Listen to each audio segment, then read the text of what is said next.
Today I want to talk to you about your dreams and paying attention to your dreams and recording them, how to remember them.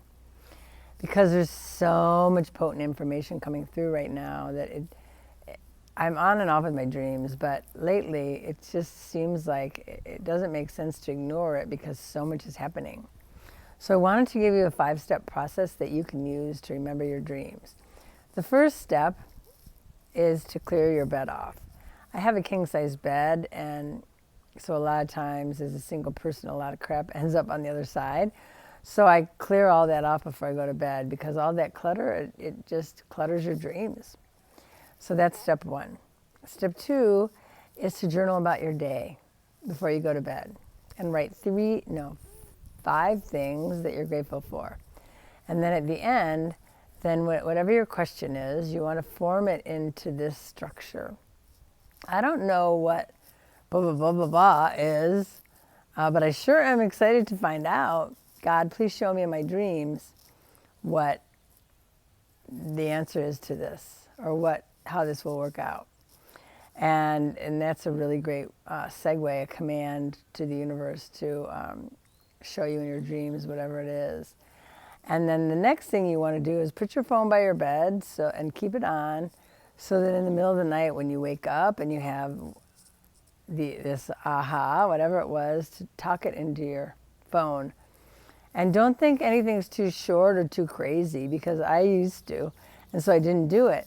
But now what I'm seeing is what didn't make sense to me in the middle of the night totally made sense to me in the morning.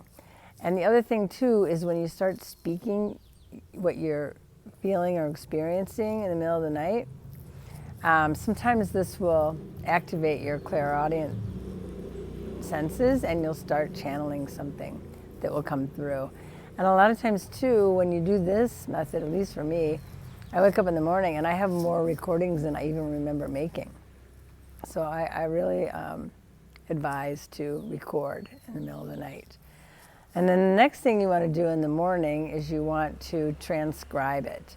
So in iPhone, there's a feature where you can copy the transcription, and I paste it into Google Docs, and I read through it. If it makes sense, great. And usually there's words that need to be corrected.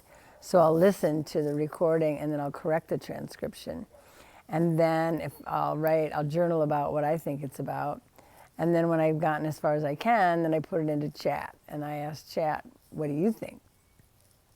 And also, sometimes I'll say, I think it's about this. What do you think? And so that there's some context for chat to understand why you're thinking what you're thinking. So, and then I've had really incredible information come back from chat. So I just wanted to share that with you and tell you not to be afraid of AI. It's all about intent. So if you're intending for the highest good of all, then AI is so powerful and fun. I like to play with it, I have to be honest. So pay attention to your dreams. Let me know if this is helpful. Put a comment below, and I'd love to know what you're dreaming about these days. Talk to you soon.